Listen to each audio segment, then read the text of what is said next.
I'm Matt Cerrone from MetsBlog.com and SNY.TV, and I'm here with Jeff Francoeur, the right fielder for the New York Mets. And I had some questions for you. I noticed yesterday you did a chat with Mets.com, and you mentioned something on there that was interesting, that got a lot of attention from the the internet community, which was basically comparing on-base percentage guys and RBI guys, and you said one does one does the other. But it seems to me like you'd want to do both. What's the difference there, and what did you mean by that? Well, I think you obviously definitely want to do both. But, I look at a guy that I play with in Atlanta here, Garrett Anderson, who's had a heck of a career, and his on-base percentage really isn't that great, And, I think you learn as you go. I'm still 25, and I'm learning different things, learning the strike zone. Hopefully I'll continue to get better at that. But at the same time, I'm not going up there thinking about, this and that. If there's a guy on base at second or third, I'm going to try to drive him in. And that's my first priority. Whether I ground out or fly out or do whatever, I want to get him in. I want to do the best I can to help the team.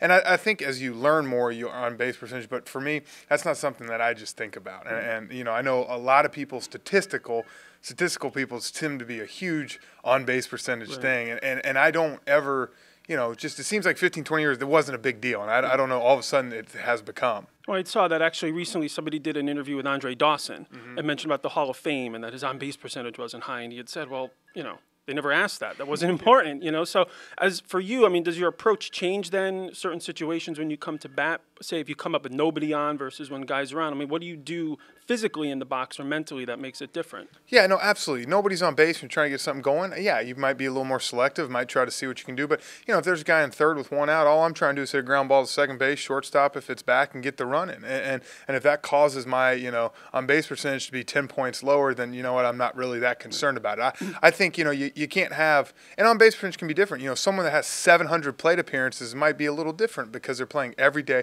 They're playing through injuries. They're playing – tired, playing every day, so it might be a little different. As a player, what do you make of things like Sabermetrics and these sort of comprehensive statistics? What do they mean to you as a player? Nothing. To be honest with you, you see some of these, I was laughing after the thing they're talking about how, there were certain guys that I'm not going to name names, but was like the third best left fielder, of the year, and I'm like, well, geez, where's that? It doesn't go together to me. It might say balls he got to, or if he didn't drop them, but let's talk about your range. Let's talk about where you're playing. So I remember there used to be a complaint when I played with Andrew Jones that sometimes he didn't get the balls over his head. And I want to say it's because he was playing second base. You never saw anything drop in front of him. So I think it's different for different people, and some of that can be good statistical information, but as a player, I don't pay attention to any of that. So, but at the same time, do you play like fantasy football? Oh yeah, right. Absolutely. So I'm sure it's different when it comes to that, right? Oh yeah, absolutely. I got to know certain things for that. Touchdowns, all that. But the flip side to that then is sort of off-field leadership, clubhouse stuff. A lot of people talk about that. Do you feel like the idea of a clubhouse leader is overrated, or is that a real thing? Is that important? No, I think that's a real thing. Not so much just one leader, but I think you got to have guys in there that that everybody's going to look to in a certain situation when things get tough, when things aren't going good. A guy to pick things up, and I've always said that's got to be a position player. I don't think you can ever have a pitcher be a leader on a team just because of the sole fact he's throwing once every 5 days. I don't care if it's Johan Santana or Roy Halladay out there who's some of the best. You have to have a guy that's out there every day playing and battling. So aside from being a position player, what makes a good clubhouse leader? What do you look for in that type of a player?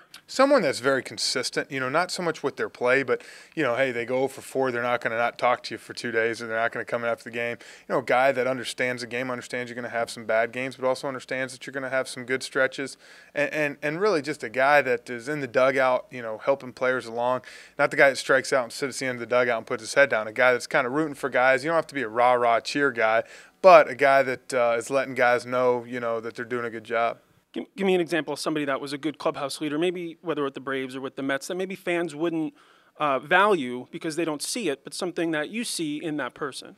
Well, for instance, one of my closest, buddies in baseball, Mark DeRosa, you watch him you know, what he does, you know, with Chicago. Look, you know, look at what happened in Chicago this year, and guys like Kerry Wood, Mark DeRosa were gone, and it's not much that different of a team. It was almost the same guys. If anything, they thought they upgraded, getting Milton Bradley and some other guys.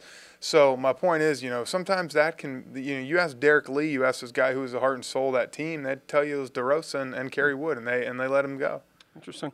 And then lastly, as a fan, I'm always interested what players think of the fan base. And, you know, how did your view of Mets fans change when you went from the Braves to the Mets? You know, how did that shift? It didn't change at all. You know, I came up here and played, and I knew that, you know, why I love playing up here is it's a high-energy place. The fans expect you to win. The fans expect the best, and I love that. You know, Atlanta is – the fans are good down there, but it's a college sports town. You know, you might have 15,000 at a game where, you know, last month of the season up here we still had 35,000, 40,000 at a game cheering you on. So for me, it's important that we do that. All right, Jeff, thanks. Good luck this year. Absolutely. Thanks.